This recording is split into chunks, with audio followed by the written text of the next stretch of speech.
வேத பாட நிகழ்ச்சியில் கிறிஸ்துவின் பிறப்போடு சம்பந்தப்பட்டவர்களை குறித்து நாம் தியானித்து கொண்டு வருகிறோம். கடந்த பதிவில் 2 தரிசனம் 3 சொப்பனங்களை குறித்து பார்த்தோம். இன்றைக்கு எலிசபெத்து குறித்து நாம் தியானிக்க போகிறோம். எலிசபெத் என்றால் ஆணை அல்லது வாக்கு என்று பொருளாக இருக்கிறது. சகரியா என்று சொன்னால் தேவன் நினைவு கூர்ந்தார் என்று பொருளாக இருக்கிறது. தேவ பிள்ளைகளே, 2 பெயர்களுடைய அர்த்தங்களை இணைத்து நாம் வாசித்து பார்ப்போம்னா, தேவன் வாக்குத்தத்தம் பண்ணினதை நினைவு கூர்ந்தார் என்று பொருளாக இருக்கிறது.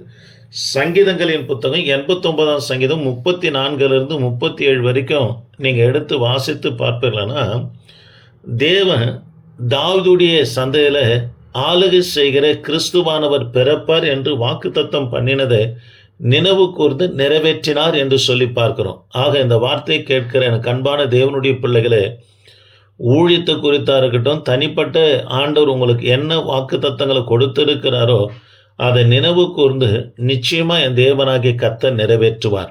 வயது சென்றவர்களாய் இருந்த மலடி என்று முத்திரை அளிக்கப்பட்ட இவர்களுக்கு கர்த்தர் வாக்குத்தத்தம் பண்ணியதை நினைவு கூர்ந்து இவர்களுக்கு யோவான் ஸ்நானகன் பிறக்கும்படியாய் என் தேவனாகிய கர்த்தர் உதவி செய்தார்.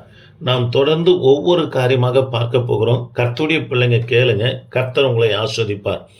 லூக்கா சுவிசேஷ புத்தகம் 1ஆம் அதிகாரத்தில் 3 பாடல்கள் இருக்கிறது. 1வது பாடல், எலிசபெத் மரியாதை வாழ்த்து பாடின எலிசபெத்தின் பாடல்.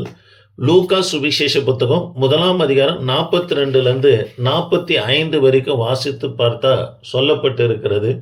2வது பாடல் மரியாளின் பாடல்.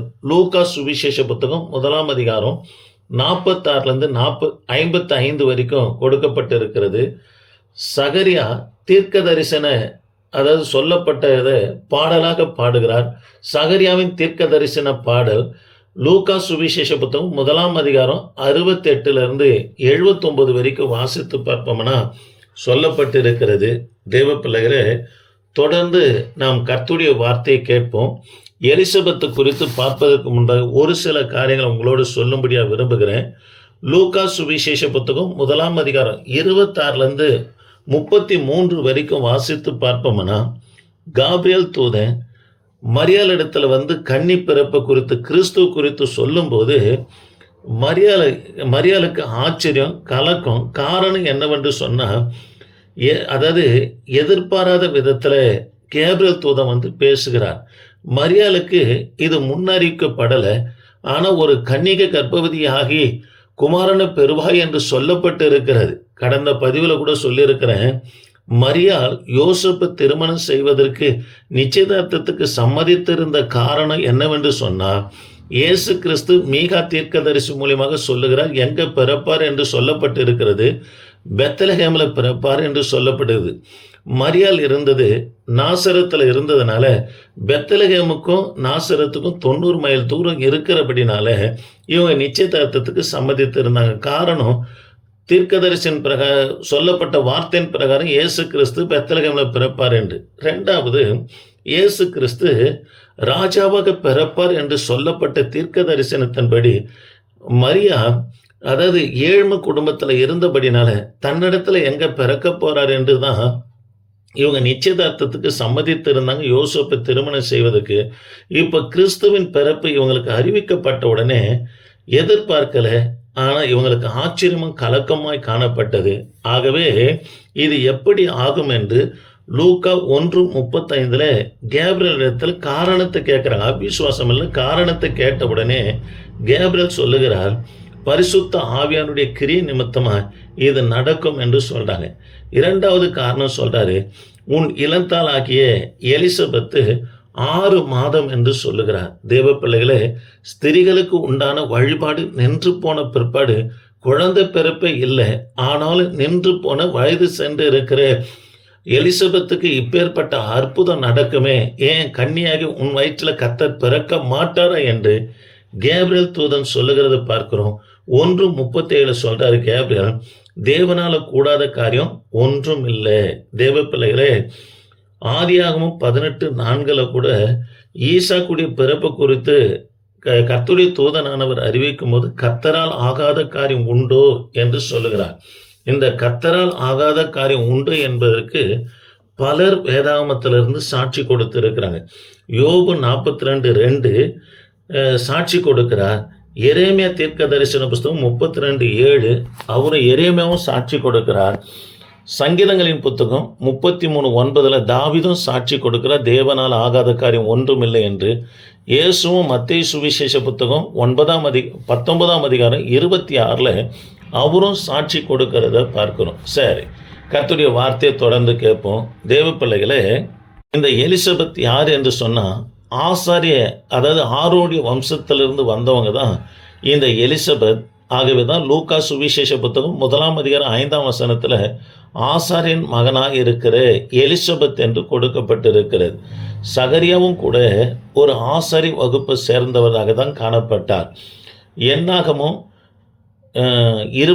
1 நாளாகமும் 24 அதிகாரம் 1-16 வரைக்கும் நீங்கள் வாசித்து பார்ப்போம்னா 10ஆம் வசனத்தில் இவர் அபியா என்கின்ற வகுப்பை சேர்ந்தவராக காணப்பட்டார்.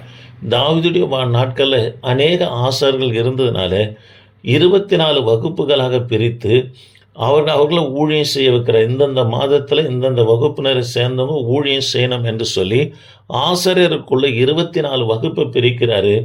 இந்த சகரியா 8வது வகுப்பாக இருக்கிற அபியா என்கின்ற வகுப்பை சேர்ந்தவராக இருந்து இவர், அதாவது பிள்ளைக்காக வேண்டுதல் செய்து கொண்டு இவர் ஆசாரி ஊழியம் செய்து கொண்டு இருக்கும்போது தான் கர்த்தர் சொல்கிறாரு, அதாவது தேவதூதன் கேப்ரியல் தோன்றி சொல்லுகிறாரு, சகரியாவே பயப்படாதே, உன் மனைவி ஒரு ஆண் பிள்ளையை பெற்றெடுப்பாள் என்று வாக்கு பண்ணுகிறார். தேவ பிள்ளைகளே, யூத கலாச்சாரத்தின்படி, அதாவது பிள்ளை இல்லாமல் யாராகிலும் மரித்து போவார்களானா, அல்லது பிள்ளை இல்லாதவர்கள் ஏதோ ரகசிய பாவத்தில் இருக்கிறாங்க, இவங்க குற்றவாளி என்று நம்ம தீர்ப்பாங்க.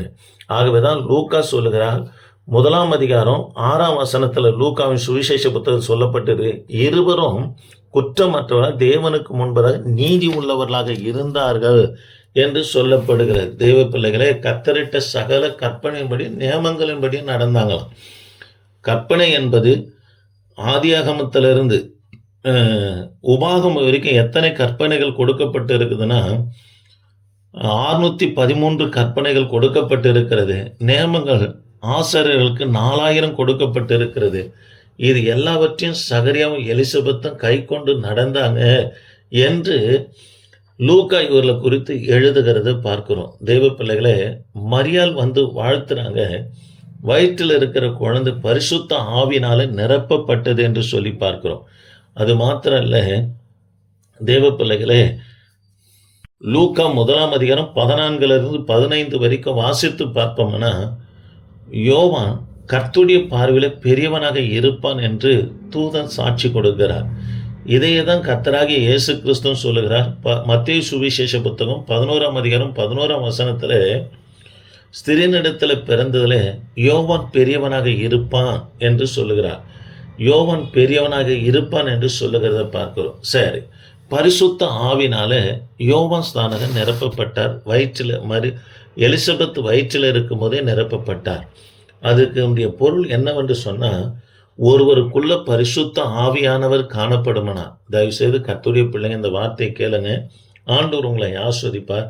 அவங்களுக்குள்ள 4 காரியங்களை நிச்சயமாக கர்த்தர் நிறைவேற்றுவார். உண்மையாலுமே ஒரு ஊழியக்காருக்குள்ள, விசுவாசிக்குள்ள பரிசுத்த ஆவியானவர் இருந்து வழிநடத்துவாரனா 4 காரியங்கள் நடக்கும். லூக்கா 1:16 அநேகர் தேவனிடத்தில் திருப்பினான் என்று சொல்லப்பட்டிருக்கிறது. யோவான் ஸ்தானங்களை குறித்து அநேகரை கர்த்தரிடத்தில் வழிநடத்துவர்களாக இருப்பாங்க. 2வது மத்தேயு சுவிசேஷ புத்தகம் 13:3 வாசித்து பார்த்தோம்னா, இயேசுவுக்கு வழியை ஆயத்தப்படுத்தினார் என்று சொல்லப்பட்டிருக்கிறது.